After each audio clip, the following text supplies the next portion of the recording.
Good morning, CrossFit Manitowoc. It's Coach Matt. It is Thursday morning, and I wanted to start off with PSAs today and just a brief commentary on where my head's been at and some of the things I've been trying to wrestle with, how I feel about the idea of social distancing, hashtag cancel everything, hashtag step up by stepping back. All of these are, I believe, good-hearted efforts to save people's lives, period. And at the same time, I know for a fact that even as an introvert, there's an overpowering desire for community within me. And that may be something that is higher on your list or lower on your list, but it is something that is common to all humans, is that we were built to be in contact with a tribe, with a group of people that we associate with. Not that we are the same as them. There's my grandmother's in the tribe, and my children are in the tribe, and there's other peers that I have in the tribe. It cuts across all demographics, age brackets, class brackets, everything, and that is why this has impacted me so much. And it's a huge thing that I'm struggling with on a daily basis. That the time with people is really one of the strongest motivating principles or aspects that I have in my life, and that is why I have been going out of my way to try and do classes with people, because I need it more than anything right now. I'm not trying to make it all about me. I'm trying to use that as a commentary as to what's going on. So I've been talking a lot with Audrey about just beware of this reflexive negative thought associated with getting together, and that we're doing it for a short amount of time, and we are distancing ourselves as a necessary precaution as to again, flatten the curve, which I get it. We're trying to not overrun the healthcare system, but at the same time, we should all be ready to, we're going to get a cold, we're going to get sick in our lives, we're probably going to get some version of this virus at some point in our lives. It's not going to stop it, it's just slowing it down and making it so that the healthcare system can handle it. And that's kind of where we're at in terms of dealing with this crisis. But at the same time, more screen time, more time sitting in front of your computer, more time looking at somebody's face on a TV screen, I just don't think that's good for humans.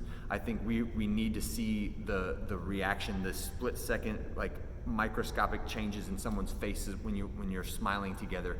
Those shared experiences, the mirror neurons that you have in your brain, that it is harder for that stuff to communicate through a TV screen or through a computer screen or an iPad or a telephone. It's just not the same. We were built for that. And again, I think all of the research on what screen time does to children is not a good thing, right? It's adding that or increasing it is not a good thing. And it's not going to be a good thing for adults either. So while we're doing it for this short amount of time, I also want to caution you against that subtle conditioning that's going on in all of us. That's hug, bad, stay back. High five, bad, don't do it, right? Get together with friends, bad, don't do it. And it's these subtle mindset shifts that are going to occur across a broad swath of humanity, where we're all going to be giving high fives for doing things that are bad for community and bad for your overall mental health. So just guard yourself against that and know that it's going on, that we're doing it for a short amount of time, but that's not the way that it was intended to be. Okay, so anyways, into the workout. This is a tune-up day. Tune-up days mean that something a little bit more challenging, awful, is coming tomorrow. So the workout is 5 rounds, any order, with a 35-minute cap. So think 7 minutes a round. So American kettlebell swings, I did swap these out for battle ropes because I just didn't want to. We have 4 battle ropes, right? So I don't want all the hands touching the battle ropes. We're cleaning the kettlebells after every workout, right?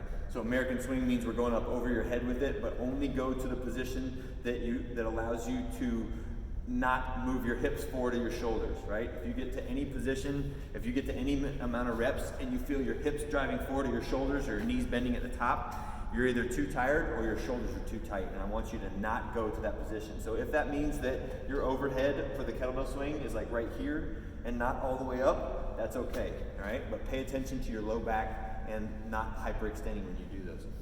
Weighted step ups with a box not higher than the knee. So the bench works great. Parallel to the ground is where I want you. If your knee is higher than your hip, it's too high. And you can hold the kettlebell any way you want to. I like the goblet position. Some people were holding it over their shoulder. Either way is fine. And again, if you don't have a weight, or if you're going to do this at home and you need something else, like put a backpack on or hold a backpack to your chest, those are totally fine as well. All right, 8 strict pull-ups. Set up the resistance so you can get those unbroken, or with at the most 1 break at the later rounds. Handstand hold, you can walk up facing the wall, or you can kick up away from the wall, or you can do a pike position on a box with, what I want you to do is be upside down for about 30 seconds though. And then a minute of the straight leg dead bug, and 8 Cuban presses. I'm gonna come out here to demo those. So the straight leg dead bug, I want you to be laying on the ground, and when we're doing the drill where we're pretending like you have a towel tucked underneath your back, and someone's trying to take that towel out from underneath your back. So you're trying to pull your rib cage down, squeezing your back hard to the floor.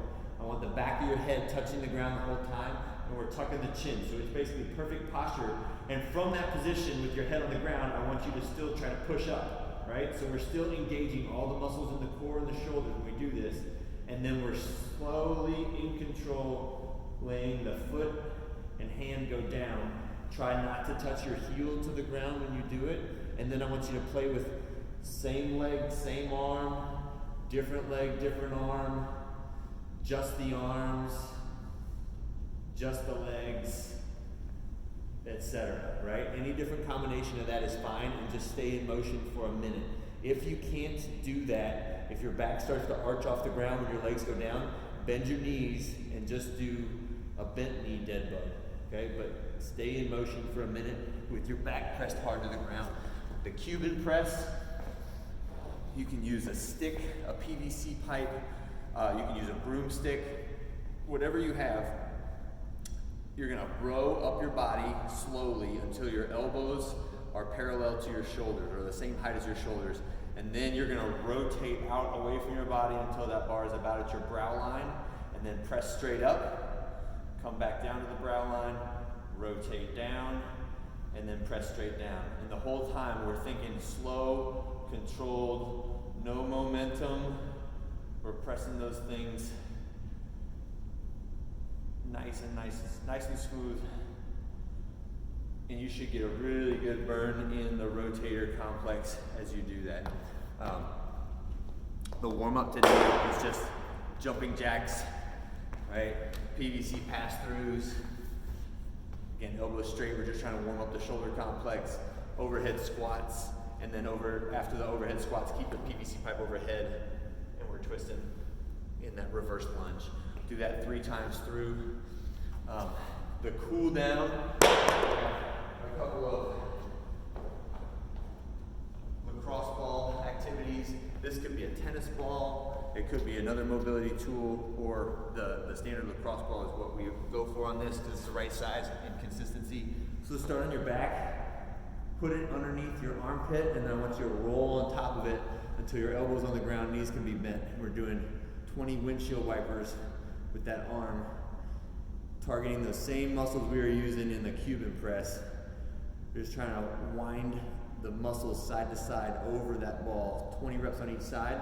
And then the sword draw is going to be with the ball between your shoulder blade and your spine. So you're going to lay now flat on top of it, so it's underneath my right side, in between my spine and my shoulder blade on that packet of muscle on the rhomboids and the rotators there. And I'm just going to draw my sword from the left hip until my thumb's towards the ground. I'm going to do 20 to 30 of those per arm. All right, that's it for today. Everybody stay healthy. Have a great day. Find a reason to smile.